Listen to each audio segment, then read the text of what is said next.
Hi, it's Chris with Implied Music, and I'm still awful busy, so we're revisiting my favorite older videos. And today I want to look at surprise chords, most particularly surprise chords as they appear in the music of Philip Glass. He's a master at establishing what feels like a fairly stable harmonic environment, and then pow, out of the blue, this unique sound. And it's wonderful because surprise is a crucial element in composition and in storytelling, right?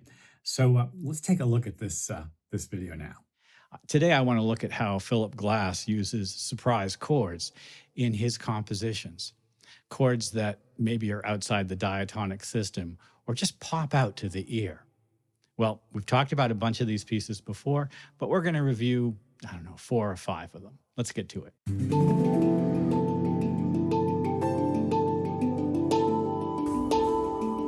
I was just watching an interview with Sting.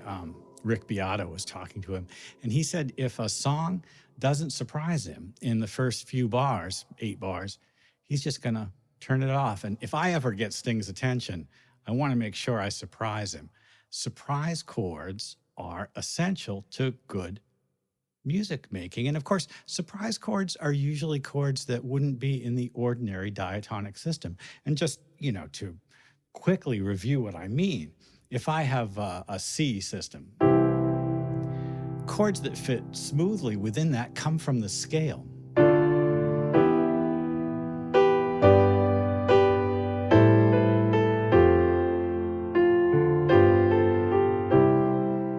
And that sounds good. But is it surprising? Not really. Surprise chords perk our ears up. And it's because we're used to the conventions. We've heard them so much. And those conventions create a language, a syntax, if you will. And that syntax is something we can work with by violating it. Listen, I've got a few pieces of Glasses to look at. And the first thing we're going to look at is from Metamorphosis. We've talked about Metamorphosis before, and this is Metamorphosis number 1. He comes out swinging with this beautiful surprise chord. The feeling is that we're in E minor. So here's our system. E minor, G over D, C major 7, and then this beautiful moment, C7.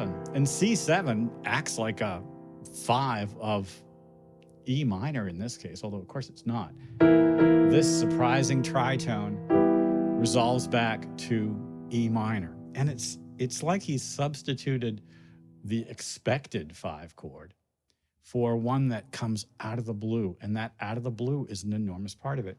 So here's the conventional version of that. Would be maybe like E minor, G over D, C major 7, and then B7. B is the normal 5 of E minor. Sounds perfectly normal. Here's Glass's surprise.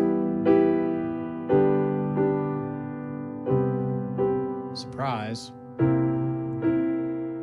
So cool. Later in the piece, a strongly dissonant sound. Instead, that chord there, which is just the sharp 11 version of the dominant chord. Listen, there's a few examples of this in Glass, so let's look at a couple more. Let's take a look at Gaddis is Happy. It's from Tales from the Loop. And what I'm loving about this one particularly is these 3 chords are seemingly unrelated, and they sort of like work together as a team. The first chord is A major.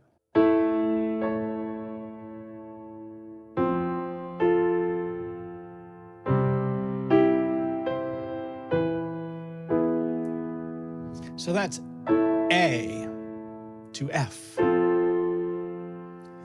C is closely related to F, but then suddenly E major. All major triads, all surprising kind of relationships that feel like the sun is sparkling, right? The Gaddis is Happy. Major chords, major third relationships, right?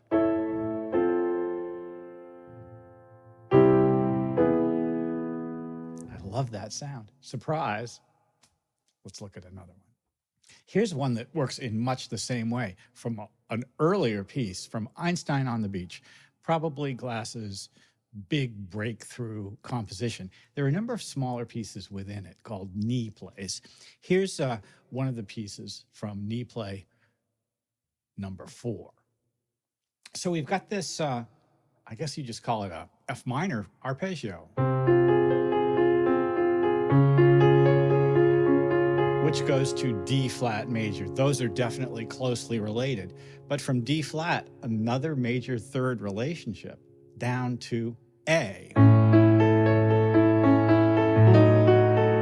B7, E7.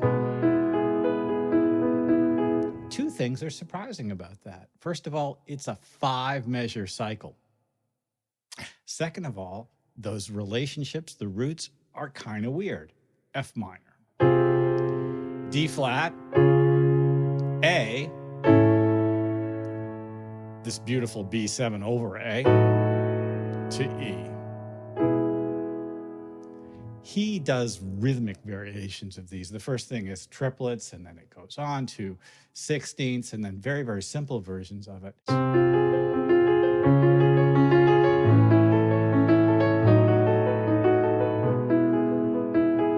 I think my favorite one is the one that's just eighths.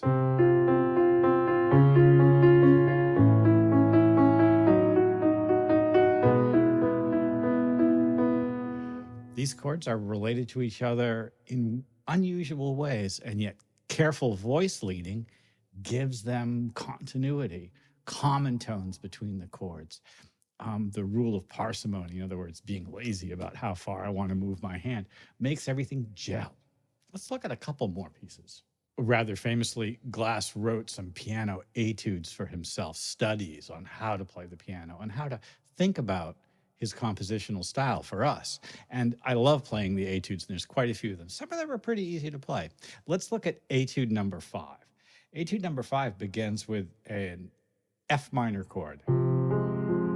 Sound familiar? We just kind of did something like this. Then D flat major,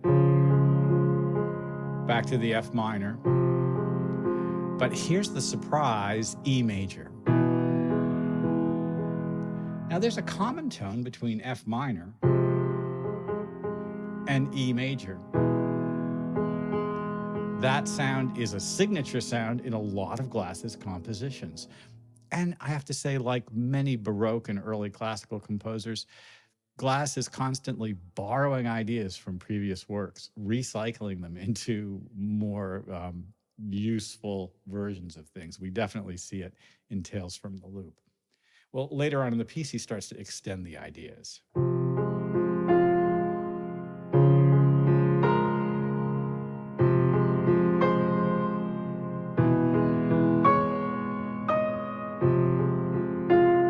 Here's C. Back to F minor. And this beautiful D flat. Surprise chords creating moments of tension at the ends of phrases. You've probably noticed that's part of the system. Phrases need punctuations, and punctuations can be exclamation points or question marks. They can be commas that help us move forward. Surprise chords act like that. It's part of a syntax of music. I think I'll play one more. And this is from the film The Hours, which is a beautiful score. It's an orchestral score or small, symphonic score with lots of strings, beautifully arranged. There's a great piano reduction of it. So this piece, Dead Things, begins in G minor.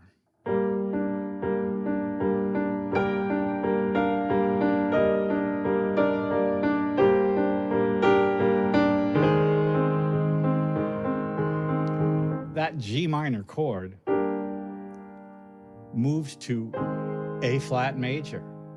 They're very strangely related. I guess you would say they're both part of the C minor system, in a way, a C natural minor system.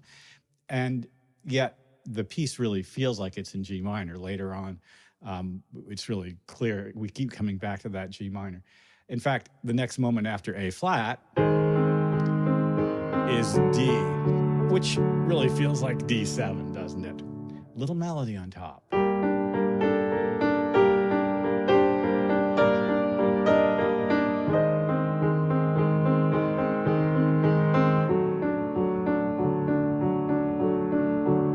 I love this figured arpeggio that comes next. Listen to how it works. So here's the G minor chord.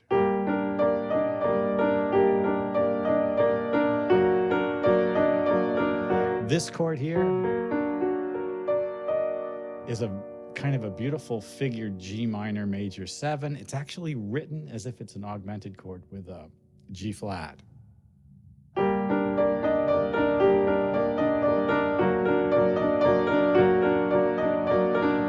B flat.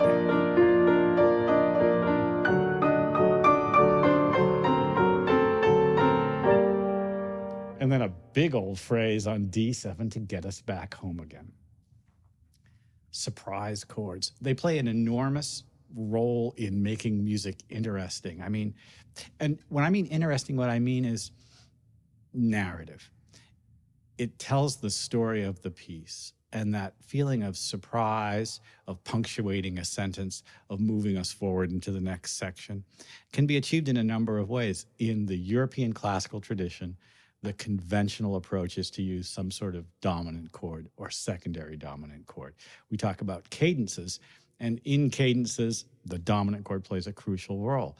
But in more contemporary music, the sort of tyranny of the dominant chord has been kind of shrugged off a little, more than a little bit, a lot.